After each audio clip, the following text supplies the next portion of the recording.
అరే ఎట్లా మాట్లాడతారా నాకు అర్థం ఏమై మాట్లాడినట్టే అసెంబ్లీకి రారా అంటే మరి వస్తాం తట్టుకుంటారా? ఇక్కడ మీరే అన్నారు కదా ఏడికి వస్తావోరా, ఈడికి పోదామా ఆడికి పోదామా అంటారు చూడు. వెనకడికి రాను బొంబాయికి రాను అని చేసినట్టు ఐటమ్ సాంగ్ వేసి పారేసేసి అవే నువ్వు ఆడికి వస్తావా నేను ఈడికి వస్తావా అంటే మరి ఈడికి వస్తే ఎందుకు రాలేదు?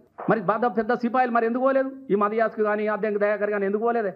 ఇప్పుడు ఆయన స్థాయి కాదన్నావు, కేటీఆర్ కన్నా తక్కువ స్థాయి కదా నీది దయాకర్ అన్న నేను అడుగుతా. మరి నువ్వెందుకు పోలేదే? సమాజ్ కూడా నేను నిన్ను అడుగుతా ఉన్నా. ఈ పక్క పంటోడు ఎందుకు పోలేదు నేను అడుగుతున్నా. ఆ పక్క ఎందుకు పోలేదు నేను అడుగుతున్నా. సరే మీది పెద్ద స్థాయి కావచ్చు, మరి తక్కువ స్థాయిలో మీరు ఉన్నారు కదా, మీరన్నా పోవచ్చు కదా. మీ ముఖ్యమంత్రి చెప్పినటువంటి సవాల్ను స్వీకరించి మీరు పోవచ్చు కదా నేను అడుగుతా ఉన్నా. పోయి చర్చ పెట్టనుంటివి. మీకు అది శాత కాదు, మాది శాత కాదు. సందుల దూరాలే బావు మనాలే పీకాలి పత్త లేకుండా కుయ్యి అని కూడా తోకలు దాడించుకుంటా. ఇదేం కథనే నాకు అర్థం కాదు. ఏడ మాట్లాడుతుంటే గివే భాషలు ఉన్నాయి. పొద్దున్న లేసదాలు ఇప్పించుకో కానీ అది గివే భాష మాట్లాడేది చదువుకున్నాళ్ళు. కాబట్టి ఇప్పుడు కూడా చెప్తా ఉన్నాం చూసుకుందాం గెలుపుకుందాం అని అంటే సూసుడుకు వెనకడుగు వేయేది టీఆర్ఎస్కు లేదే. మీకు గుర్తుపెట్టుకోండి. గా కాలంలోనే చీమ చిటుకుమంటే ఎనుకొంటలు చేసే కాలాన్నే ఎదురీదినటువంటి పార్టీ టీఆర్ఎస్ పార్టీ. మేము అందరము వీటికి భయపడేడు గీ నరుకుదాం కోరుకుదాం అనేది నాదర నాన్న. మీరు యాపిల్ పండు కూడా కొరకలేరు. నేను ఇది కూడా చెప్తా ఉన్నా, మీతో కాదు. నేను చెప్తున్నా కొరుకుడు ఎట్లా ఉంటుందో మేము చూపిస్తాం. కొరుకుడు మొదలు పెడితే ఇది కూడా చెప్తున్నాయి.